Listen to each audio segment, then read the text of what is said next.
Hey guys, in this video we're going to introduce you to the major parts or the main parts of a computer system. So, we start off with the computer being divided up into two basic parts, main storage and the CPU. Now, if you're working on something now, it's in main storage. And if you're going to process it, the processing takes place by the CPU. So, main storage and the CPU. Main storage is divided up into two parts, RAM and ROM. Most people don't think of ROM very often at all. Most people consider RAM your main storage. The CPU is divided up into two parts. The control unit, or the brain of the computer, it's in charge, and the arithmetic logic unit, which actually does the work, which actually does the processing. So main storage made up of RAM and ROM. Most people think of RAM. CPU made up of the control unit and the AL unit. Control unit, brain of the computer, the arithmetic logic unit does the work. Okay, now the purpose of a computer is to take data, raw facts prior to processing, and turn it into information, processed data.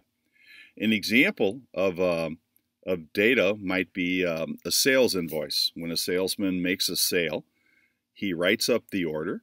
That's a sales invoice. And he turns it into the office, and after a whole bunch of these invoices are turned in to the office once a month or maybe once every 2 weeks, the company tries to actually will create a summary report. The summary report is the information. The sales invoice would be the data. Now, guys, data exists in a lot of different shapes and forms. So we try to provide multiple kinds of input devices to get this data into main storage, specifically RAM. Okay, we use the keyboard to get data into RAM. We can get data from different drives. We have microphones. We use mouses and joysticks, especially when we play games. We use scanners to get data into main memory, and we use cameras.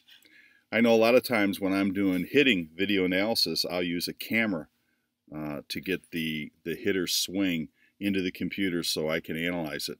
So these are all different kinds of input devices that we use to get data into main memory. Once we create output or information, we need different kinds of output devices. And those output devices would be your monitor, which anything that displays on the monitor we call soft copy, and the printer, anything we print out, is hard copy. When we recreate our computer screen up to the projector so you guys can see it in our classroom, we have a projector to do that. When we play games, certainly the game would not be near as good without audio or sound, so we have speakers. And if any of your parents work down at the mapping agency, they make maps, graphs, and charts. We use plotters. So we have different kinds of input devices to get data into the system, and we have different kinds of output devices to display our newly created information. Now, earlier in here, I said if you're working on it now, it's in main storage, right? It's here. Okay, and if you want to save it for later use, you save it to auxiliary storage. The best example of auxiliary storage is our hard drive. However, there are other examples of auxiliary storage. Upstairs in our business office, we have a streaming tape drive, and that's just used to back up our hard drive. In case the hard drive goes bad, we buy a new hard drive, and then we hook up the new hard drive to the streaming tape drive, and in about 12 minutes, we dump everything from the streaming tape drive back onto our new hard drive.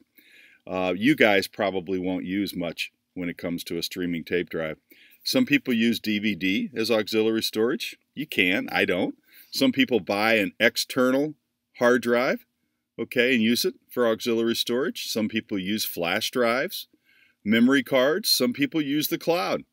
All these would be examples of auxiliary storage. So if you're working on something now, it's in main storage.